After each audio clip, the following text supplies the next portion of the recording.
बिस्मिल्लाहिर्रहमानिर्रहीम। अस्सलाम वालेकुम दोस्तों, इस ऑडियो लॉग में हम बात करने वाले हैं पाकिस्तान के मुस्तकबिल के हवाले से। इलेक्शन टाइम पर होंगे नहीं होंगे, ये वो चीजें हैं जो बात करने वाले हैं। और कुछ 3 इंटरेस्टिंग सी थ्योरीज हैं जो मार्केट के अंदर मौजूद हैं फ्यूचर के हवाले से कि पाकिस्तान तहरीक इंसाफ को क्या करना चाहिए और पाकिस्तान तहरीक इंसाफ का फ्यूचर कौन डिसाइड करेगा। ये वो चीजें हैं जो हम इस ऑडियो लॉग के अंदर डिटेल से डिस्कस करने वाले हैं। अब आप सबको पता है कि मोहसिन नकवी साहब आ गए हैं, पीपल्स पार्टी के बड़े खास है, एस्टेब्लिशमेंट के भी खास है। एस्टेब्लिशमेंट और पीपल्स पार्टी हमेशा साथ मिलकर काम करती रही है। नवाज शरीफ को ठुठू भी नहीं मिलेगा। असल इरादा यही है कि पीपल्स पार्टी को इमर्ज करवाया जा सके एक अच्छा और पावरफुल प्लेयर बनाकर पाकिस्तान के नेशनल लेवल के ऊपर। सो असल सारी की सारी गेम भी यही थी। ऑपरेशन रिजीम चेंज भी पीपल्स पार्टी ने और जीएचक्यू ने मिलकर शुरू किया था, बाद में अमेरिका को लूप में लिया गया। सो ये सारा का सारा तमाशा था और ये पीपल्स पार्टी को अंडर एस्टिमेट करने की सजा है। मैं यहाँ पर पीपल्स पार्टी की चालाकी को सलाम नहीं करता, अमेरिकन एबिलिटी को भी सलाम नहीं करता। मैं यहाँ पर जो सारा का सारा ऑपरेशन रिजीम चेंज का ब्लेम डालता हूँ वो इमरान खान की नालायकी के ऊपर डालता हूँ। ना अमेरिका में दम था, ना जीएचक्यू में दम था, ना पीपल्स पार्टी इतनी समझदार पार्टी है। ये जो कुछ भी हुआ है ये इमरान खान की नालायकी की वजह से हुआ है। इमरान खान इतना इनकॉम्पिटेंट था, इतना नालायक था, इतना निकम्मा था कि एक साजिश पकड़ नहीं सका और उसे ये भी नहीं पता चला कि मिनिस्ट्री ऑफ फॉरेन अफेयर्स के अंदर में एक लॉबिंग फर्म हायर की गई है जिसमें हुसैन हक्कानी है और हुसैन हक्कानी उसी की हुकूमत की जड़ें काट रहा है और ministry of foreign affairs Shah Mahmood Qureshi के अंडर में थी। सो जिस प्राइम मिनिस्टर को यह भी ना पता चले कि उसके खिलाफ कौन कैसे साजिश कर रहा है, तो फिर ये साजिश करने वाले की कामयाबी नहीं है, ये बादशाह की नाकामी है। सो ये तो आपको मानना पड़ेगा कि इमरान खान एक नालायक, निकम्मा, निकटू आदमी हुआ है साबित। वजह सिर्फ उसकी ये है कि उसने टीम बड़ी गलत सेलेक्ट की थी। जो टीम उसको चाहिए थी वो सेलेक्ट नहीं कर सका, बल्कि एक किस्म के बेगरत नस्ल लोगों के ऊपर रिलाय करना शुरू कर दिया। और ये भी इमरान खान की नाकामी है कि उसने इतने बेगरत नस्ल के लोगों के ऊपर रिलाय वगैरह करना क्यों शुरू किया और आज भी रिलाय कर रहा है उन बेगरत लोगों के ऊपर। सो ये भी इमरान खान की ही नाकामी है। मैं इसकी अपोजिशन को कुछ भी क्रेडिट नहीं देता, मैं इसकी नाकामियों का बार बार जिक्र करता हूं और करता रहूंगा जब तक ये जाहिल आदमी समझदार नहीं बन जाता, जब तक मैं इसके अंदर वो असल पॉलिटिक्स नहीं देख लेता जो कि होनी चाहिए। आप सबको क्या लगता है कि ये 21st सेंचुरी के अंदर जो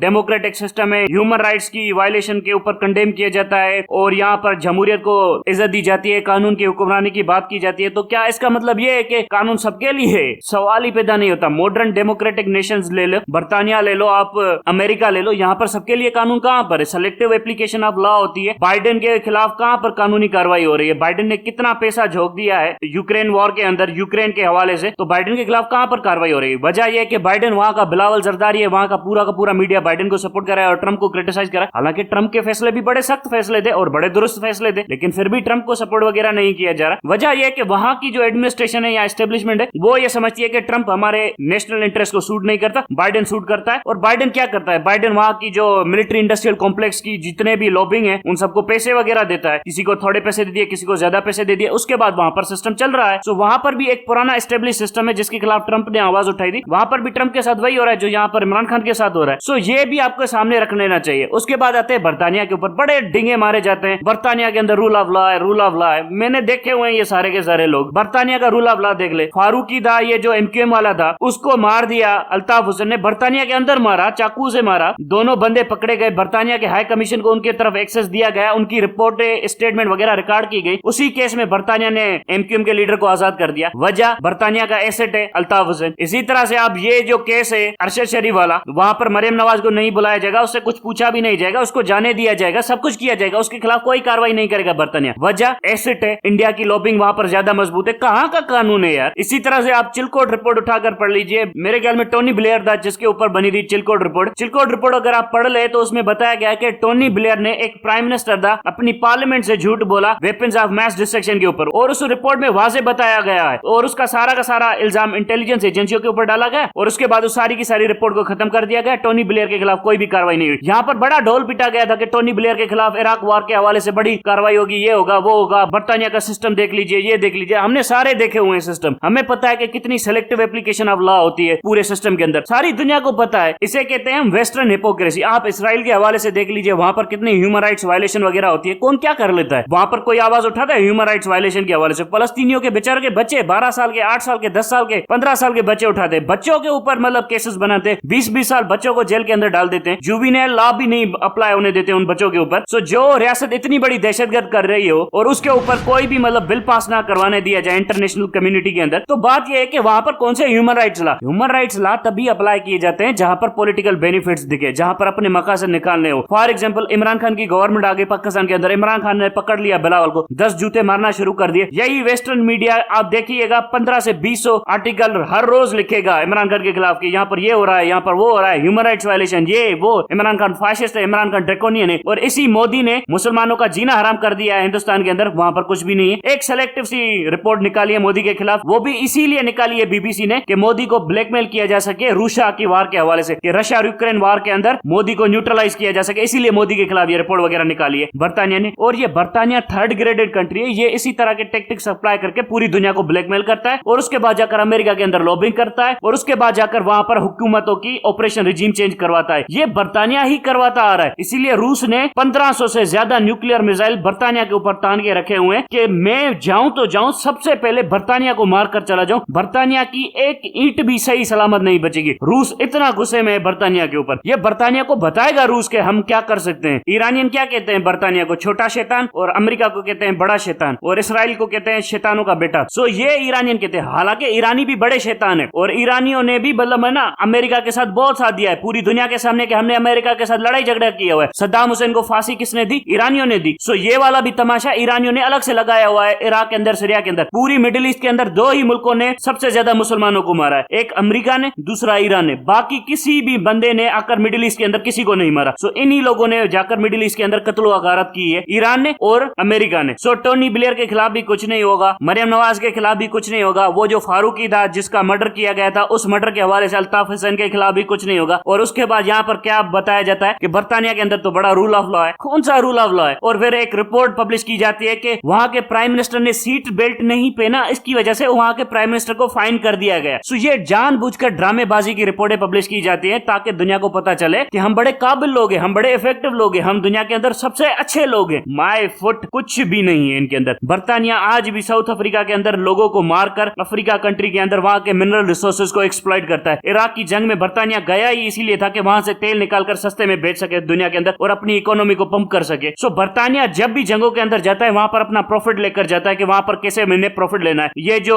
ईरान की जो वॉर थी, जो ईरान की ऑयल कंपनीज थी जिसके ऊपर इन्होंने कब्जा किया हुआ था, वहां पर विंस्टन चर्चिल क्या करना चाहता था? ईरानी ऑयल से हाथ नहीं धोना चाहता था, इसीलिए वहां पर ऑपरेशन रिजीम चेंज करवा दिया ना मुसद्दिक मलिक के खिलाफ। सो वहां पर रिजीम चेंज इसीलिए करवाया ना बर्तानिया ने। सो ये यहाँ के ड्रामे होते हैं, ये वेस्टर्न हिपोक्रेट होते हैं। ये सिर्फ वेस्ट का, बर्तानिया का काम नहीं है। ये आप फ्रांस का काम देख लीजिए, ग्रीस का देख लीजिए, पुर्तगाल का देख लीजिए, ये सारे मुल्क ऐसे ही काम करते हैं। हम यहाँ पर क्यों इन लोगों को अपना बाप बनाकर बैठे होते हैं? वजह यह कि हमारी अशराफिया जो कि हरामजादी है, जो गोरों की पैदावार है, वो जाकर हमें ये कहती है कि बर्तानिया की मॉडल देख लीजिए, उनका मॉडल देख लीजिए, जबकि उनके तमाम तर चीजों को फाइनेंस भी हमने किया हुआ है। अरब ऑयल ने सारा का सारा बर्तानिया को फाइनेंस किया हुआ है। अरब ऑयल की जो वेल्थ है वो सारी की सारी अमेरिका की टेक्नोलॉजिकल प्रोडक्शन को फाइनेंस करती है। सो इनकी सारी की सारी चीजों को तो फाइनेंस भी हमने किया हुआ है। बात करते हैं ये लोग किस मुंह से बात करते हैं? पाकिस्तान के हर पाकिस्तानी का देख लीजिए, दूसरा से तीसरा पाकिस्तानी देख लीजिए, बर्तानिया के अंदर घर खरीद कर बैठा हुआ है। सो वहां पर जाकर उसने थोड़ी कमाया, यहाँ से पैसा लेकर गया है ना, वहां पर जाकर घर खरीदा है। और वहां पर जितने भी बंगलोज हैं वो किसके बंगलोज हैं? यहाँ पर सारे करप्ट पॉलिटिशियंस हैं जो यहाँ पर करप्शन करते हैं, डाके डालते हैं, वहां पर बंगलो खरीदते हैं। ब्यूरोक्रेट्स हैं जो यहाँ पर डाके डालते हैं, वहां पर बंगलो खरीदते हैं। यहाँ पर जितने भी आपके जजेस हैं वो यहाँ पर डाके डालते हैं, वहां पर बंगलो खरीदते हैं। इसी तरह से थर्ड वर्ल्ड कंट्रीज के जितने भी करप्ट ब्यूरोक्रेट्स हैं, जितने भी करप्ट पॉलिटिशियंस हैं, वो डाके मार के अपने होम कंट्रीज के अंदर वहां पर जाकर प्लॉट्स वगैरह, वहां पर जाकर बंगलोज वगैरह खरीदते हैं। सो वहां की वेल्थ को कंट्रीब्यूट कौन करता है? ये थर्ड वर्ल्ड के कंट्रीज ही तो कंट्रीब्यूट करते हैं। तो बर्तानिया को क्या मौत पड़ी है कि नवाज शरीफ को पकड़ेगा? और हमें बर्तानिया के ऊपर रिलाई ही क्यों करना है नवाज शरीफ को अरेस्ट करने के लिए? सवाल तो बुनियादी तौर के ऊपर यह होता है कि बर्तानिया के ऊपर क्यों रिलाई करना है कि हमने अल्ताफ हुसैन को पकड़ना है? क्यों हमने बर्तानिया के ऊपर रिलाई करना है कि हमने नवाज शरीफ को पकड़ना है? हमारे अंदर क्यों दमखम नहीं है? हमारी एबिलिटी क्यों नहीं है? यहाँ पर बात आती है कि हम क्यों नहीं कर सकते, हम क्यों अपने लोगों को क्यों नहीं पकड़ सकते, हम क्यों हमेशा यूनाइटेड नेशन का इंतजार करते फिरे, हम क्यों दुनिया की इंटरनेशनल पावर्स का इंतजार करते फिरे कि वो जाकर पाकिस्तान की डोमेस्टिक पॉलिटिकल सिचुएशन को चेंज नहीं करते? जब तक वो आकर पाकिस्तान की डोमेस्टिक पॉलिटिकल सिचुएशन को चेंज नहीं करते, हम क्यों खुद नहीं कर सकते? मैं बताता हूं हम क्यों खुद नहीं कर सकते। वजह यह कि हमारे यहाँ पर एक इनकॉम्पिटेंट यूजलेस लीडर है जिसका नाम है इमरान खान। इसको भी मैं डायग्नोस करता हूं इमरान खान को कि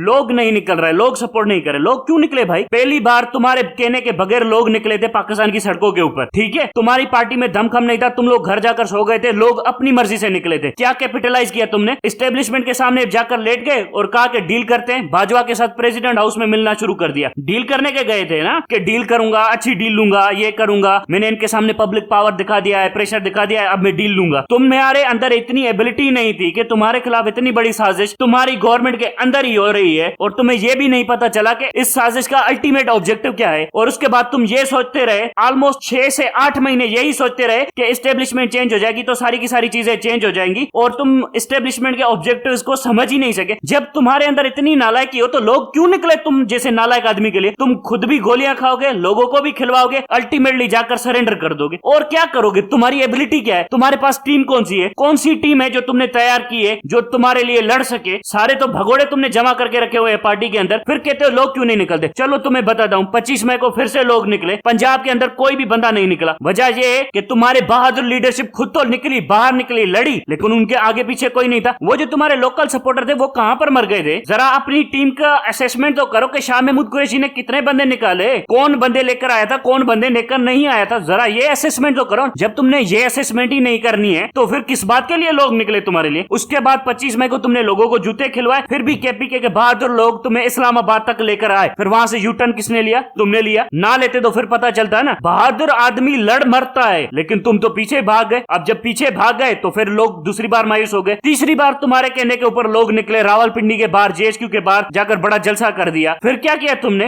असेंबलियां तोड़नी है। असेंबलियां तोड़ने के बाद क्या किया तुमने? कुछ भी नहीं किया। यहाँ पर तुम्हें डे 1 से पता होना चाहिए था कि तुम्हारी लड़ाई एस्टेब्लिशमेंट के साथ है। जितना तुम एस्टेब्लिशमेंट को कुचलोगे उतना जीएचक्यू न्यूट्रलाइज होगा, उतना जुडिशरी न्यूट्रलाइज होगी और फिर तुम्हारे लिए स्पेस निकाला जाएगा। अगर ये तुम्हें अरेस्ट करने के बारे में सोचेंगे तो तुम्हारे पीछे इतनी अच्छी लीडरशिप होनी चाहिए जो मुल्क की ऐसी की तैसी कर दे। अरे बेनजीर के टाइम पे थे कौन पीपल्स पार्टी के अंदर? मुल्क की कैसी जई तई फेर दी थी बेनजीर के टाइम के ऊपर। हालांकि हमें सिंधियों को लोग क्या कहते हैं कि डोसाइल कौम है, कुछ भी नहीं है, फिर भी बता दिया था ना कि क्या कर सकते हैं। वजह यह थी कि ऑर्गेनाइज थे, लोग चार्ज थे। और यहाँ पर आप देख लो ऐसी पीपल्स पार्टी की गुंडागर्दी आप गिलगित बल्तिस्तान के अंदर देख लो। यहाँ पर गिलगित बल्तिस्तान के अंदर बिलावल जरदारी इलेक्शन हार के आता है, पूरे गिलगित बल्तिस्तान को आग लगा के देता है। किसी ने क्या उखाड़ा बिलावल जरदारी का? तो ये भी तो देख लो कि आग लगाने वालों को कौन पूछ सकता है? 3-4 सुप्रीम कोर्ट के जजेस ही तो जलाने, फिर सारा मुल्क सीधा हो जाएगा। यहाँ पर बात यह है कि एक एसपी लेवल का बंदा 2% का एसपी होता है। क्या होता है? एसपी की बीवी बेटी सब उठा के ले जाए पीपल्स पार्टी वाले। ये इतने हरामी है पीपल्स पार्टी वाले, मैं जानता हूँ पीपल्स पार्टी वालों को। ये एसपी की बीवी बेटी सब उठा के ले जाए, बेच डाले मार्केट के अंदर। इतने हरामी लोग हैं पीपल्स पार्टी के अंदर। लेकिन ये 2% का एसपी जाकर इमरान खान के खिलाफ लाहौर के अंदर बैठ जाता है। वजह यह है कि एस्टेब्लिशमेंट का सपोर्ट है। और दूसरी सबसे बड़ी वजह यह है कि एसपी इतने धड़क्के से कार्रवाई करता है कि उसको पता है कि मेरे खिलाफ इंक्वायरी नहीं होगी, उसको डर ही नहीं है। वजह यह है कि डर क्यों नहीं है? और यही एसपी एस्टेब्लिशमेंट इसी एसपी के पीछे खड़ी हो, इसी आईजी के पीछे खड़ी हो, डंके की चोट के ऊपर पीपल्स पार्टी के खिलाफ कार्रवाई करके दिखाए। मैं मान जाऊंगा इस एसपी को कि कार्रवाई करके दिखाए। एस्टेब्लिशमेंट खड़ी हो, सुप्रीम कोर्ट खड़ी हो, कार्रवाई करके तो दिखाए, क्योंकि उसको पता है पीपल्स पार्टी वाले मुझे छोड़ेंगे नहीं। अगर आज एस्टेब्लिशमेंट मेरे साथ है, कल मेरे साथ नहीं होगी तो फिर मुझे छोड़ेंगे नहीं। अरे आपके सामने एक आईजी का मिसाल देता हूं। मेरे ख्याल में हाईवे के अंदर आईजी बैठा हुआ है, वो नेशनल हाईवे अथॉरिटी के अंदर। इसके पीछे एस्टेब्लिशमेंट खड़ी हो गई थी। एस्टेब्लिशमेंट ने कहा, ARY ने भी उसके लिए बड़ी मतलब है ना मार्केटिंग की कि आईजी देखे जी आया है सिंध के अंदर, नया आईजी आया, उसने ये कर देना है, उसने वो कर देना है। फिर उसको एस्टेब्लिशमेंट ने कहा कि तुम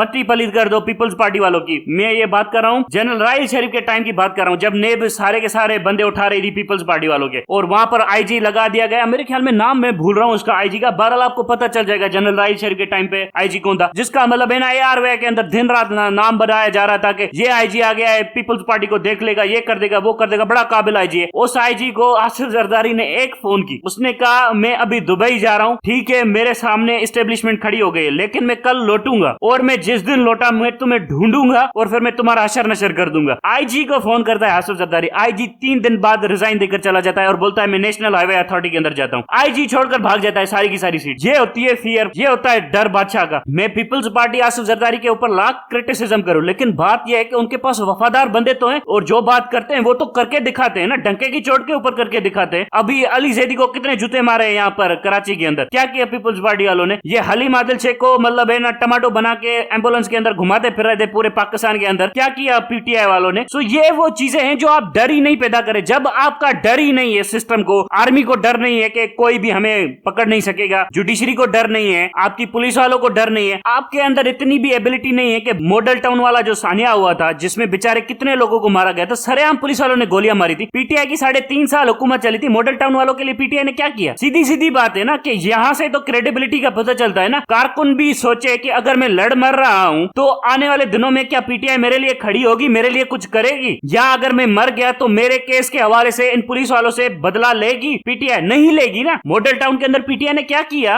3 साल 3.5 साल हुकूमत थी। छोड़ो मॉडल टाउन को, 25 मई के हवाले से बात करते हैं। 25 मई के हवाले से जितने भी पुलिस ऑफिसर थे सारे के सारे बैठे हुए हैं। क्या किया पीटीआई वालों ने 25 मई के हवाले से? 6 महीने रहे हैं, 25 मई के बाद भी इनकी हुकूमत रही है, फिर भी क्या किया इन लोगों ने? कुछ भी नहीं किया ना। इससे पता चलता है कि आपकी क्रेडिबिलिटी क्या है। जब आपकी क्रेडिबिलिटी नहीं होती है तो कारकुन क्यों निकले आपके लिए? कारकुन इस फौज की मंजी ठोक के रख देंगे, कारकुन इस जीएचक्यू की मंजी ठोक के रख देंगे। इस जीएचक्यू के बाप में भी दम नहीं है, इस पुलिस के बाप में भी दम नहीं है कि वो जो कर सकते हैं। पाकिस्तानी अवाम में इतना दम भी है, लेकिन मसला यह है कि पाकिस्तानी अवाम जब ये सब कुछ कर देगी तब इमरान खान क्या करेगा? इमरान खान जाएगा जीएचक्यू के साथ डील करेगा, और डील करने के बाद सारे के सारे जीएचक्यू को माफ कर देगा, खुद के लिए पावर ले लेगा, और उसके बाद कहेगा बाय बाय, ये सारी चीजें भूल जाओ, मैं बन गया नेल्सन मंडेला, अब हम आगे बढ़ के देखते हैं आगे हमने क्या करना है। पाकिस्तान को नेल्सन मंडेला की जरूरत नहीं है, पाकिस्तान को स्टालिन की जरूरत है, पाकिस्तान को हिटलर की जरूरत है, जो चुन चुन कर फौजियों को मारे, चुन चुन कर जजेस को मारे, चुन चुन कर पीपल्स पार्टी वालों को मारे। पाकिस्तान को उसकी जरूरत है। ये वो डिटरेंस है जो आपको कायम करना पड़ेगा। उसके बाद ये सारी ब्यूरोक्रेसी आपसे डरेगी। ब्यूरोक्रेसी क्या? अपनी माँ बाप, बहन, भाई, बीवी सारे के सारे आपके घर के पास छोड़कर चले जाएंगे ये जजेस जनरल और ब्यूरोक्रेट। जब आप इतना डर फैलाएंगे तब जाकर आपका काम चलेगा ना। जब डर ही नहीं होता, यहाँ पर 12 स्केल का बंदा उठकर कहता है कि प्राइम मिनिस्टर कौन होता है मुझे ऑर्डर देने वाला। वजह यह कि आपका डर ही नहीं है, आपकी इज्जत ही नहीं है। जब आपकी इज्जत नहीं है, डर नहीं है, तो फिर यही 2% के पुलिस वाले भी आपको जूते मारते फिरेंगे और आपकी क्रेडिबिलिटी क्या बचेगी? सो ये वो चीजें हैं जो इमरान खान को एड्रेस करनी चाहिए, और इन सबसे पहले अपनी टीम के अंदर की सफाई करे। मैं पिछले 6 महीनों से बोल रहा हूं, जब से चैनल खोला कि ऑर्गेनाइजेशन के ऊपर काम करो, तैयारी करो, ऑर्गेनाइजेशन के ऊपर काम करो, तैयारी करो, क्योंकि सामने बड़ी जंग लड़नी है तुम्हें। मुझे तो पहले दिन से पता था कि एस्टेब्लिशमेंट के साथ बड़ा फड्डा होने वाला है, लड़ाई झगड़ा होने वाला है, ये मामला कैसे निकालने हैं। सो मैं तो पहले दिन से तैयार था इस मामले के लिए। ये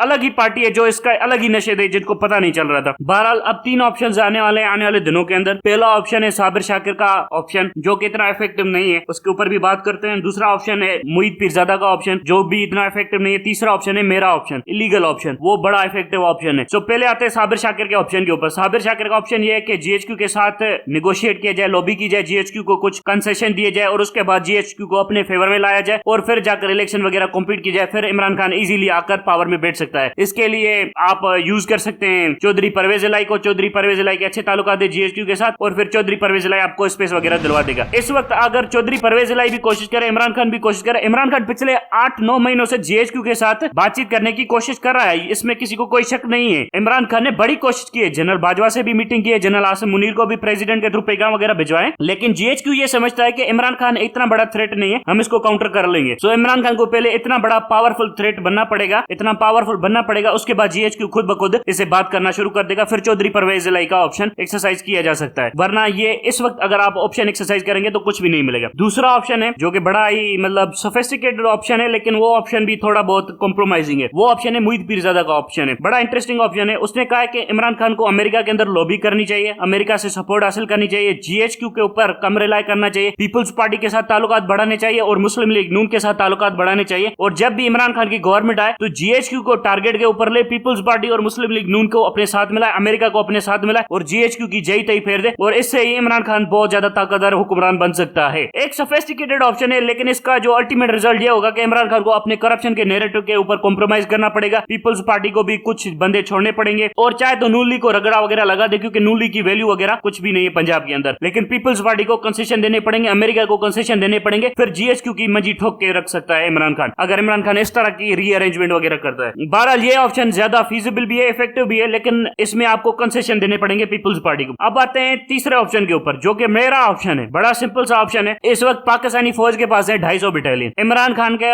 सपोर्ट में है पूरा पाकिस्तान, और अल्हम्दुलिल्लाह पाकिस्तानी अवाम के पास एक से बढ़कर एक हथियार मौजूद है। हम बनाते हैं 500 बटालियन, पाकिस्तान आर्मी से दुगनी बटालियन। उसके बाद देखते हैं कि कौन किधर जाता है। फिर हम करते हैं सड़कों के ऊपर हल्ला गुल्ला, पूरा मुल्क जैम करके रख देते हैं। फिर इस गवर्नमेंट को, इसकी गर्दन को पकड़ के हम दोबारा से इलेक्शन के अंदर डालते हैं, इलेक्शन करवाते हैं। इलेक्शन करवाने के बाद फौरन से पहले नेशनल गार्ड्स बनाते हैं 500 बटालियंस के। उसके बाद 200 बटालियन तो जीएचक्यू के ऊपर लगाएंगे कि हमने पहला हमला जीएचक्यू के ऊपर करना है। उसके बाद बकाया वाली दूसरे कोर कमांडर्स के हेडक्वार्टर के ऊपर लगाएंगे। हमने सारा असर मतलब इन फौजियों को पकड़ना है पहले। उसके बाद हमने जजेस की सफाई करनी है। फिर step by step with in 5 years तमाम जजेस, तमाम जीएचक्यू के ऑफिसर्स की सफाई कर देनी है। इससे यह होगा कि आपका नेशनल पावर भी हट नहीं होगा, बल्कि आपके यहाँ पर जितने भी क्रिमिनल एलिमेंट्स हैं वो सारे के सारे साफ हो जाएंगे। आप पावर से ही इन तमाम तर चीजों को को कुचल सकते हैं। बाय डिप्लोमेसी अगर आप करना चाहें तो आपको मुहित पीरजादा वाला ऑप्शन ज्यादा फीजिबल लगेगा। जीएचक्यू से बात करने से बेहतर है कि आप पीपल्स पार्टी से एंगेज कर ले। पीपल्स पार्टी वैसे भी सिंध जीत जाएगी, तो आप उनको कुछ कंसेशन दे दीजिए और जीएचक्यू के आप रगड़ा लगा दीजिए। तो ये वाला ऑप्शन भी ज्यादा बेहतर है, वरना मेरा वाला ऑप्शन तो पहले से ही अवेलेबल है। नेशनल गार्ड्स बनाओ और मंजी ठोक के रख दो सबकी। अब तक के लिए इतना ही। Thank you very much.